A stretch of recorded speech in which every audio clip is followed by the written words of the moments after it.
Right.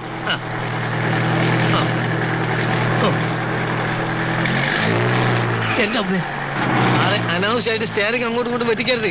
കുഴി ഒരു ചെറിയ കുഴിയുണ്ട്, പേടിച്ചാ വലിയ കുഴി വന്നാലും എന്ത് ചെയ്യും? ആ സെക്കൻഡിലിടും കാണട്ടെ. എന്താ പറിച്ചിട്ടാണ് പരിപാടിയാ? ഇതേ ഞാൻ പറഞ്ഞിട്ടുണ്ട് ഗിയർ മാറുമ്പോ ക്ലച്ച് അമർത്തണമെന്ന്. അപ്പൊ ആക്സിലേറ്ററോ? അത് പിന്നല്ലേ. ഓ, ഈ നടുവിലുള്ളതാണോ ക്ലച്ച്? എത്ര പ്രാവശ്യം ഞാൻ പറഞ്ഞിട്ട് താഴോട്ട് നോക്കരുതെന്ന്. പിന്നെ ക്ലച്ച് ഏതാണെന്ന് അറിയണ്ടേ? ക്ലച്ച് നിങ്ങളെ കാലിന്റെ ലെഫ്റ്റ് ആണ് ഞാൻ പറഞ്ഞില്ലേ? ഓ, അത് ശരി. അപ്പൊ ക്ലച്ച് ഇടുമ്പോ ഗിയർ അമർത്തണം അല്ലേ? ഒന്നാം കട്ട ക്ലച്ച് കുഴിച്ചിടുമ്പോ ഗിയർ വലിച്ചൂരെടുക്കണം. അപ്പൊ ബ്രേക്കോ? ബ്രേക്ക് ഇടുന്നതെല്ലാം കൂടി പണ്ടാറടിക്കാൻ ശേഷം.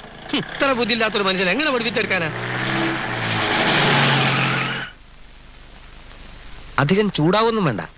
JK കൺസ്ട്രക്ഷൻസിലെ ഒരു സൂപ്പർവൈസറാണ് ഞാൻ. താൻ എന്റെ കീഴിൽ പണിയെടുക്കുന്ന വെറും ഒരു മേസ്ത്രി, അത് മറക്കരുത്. അങ്ങനെയാണെങ്കിൽ നിങ്ങൾ ഇഷ്ടം പോലെ ഓടിച്ചോളി. നിങ്ങളോ? അല്ല, സാറിന് തോന്നിയല്ല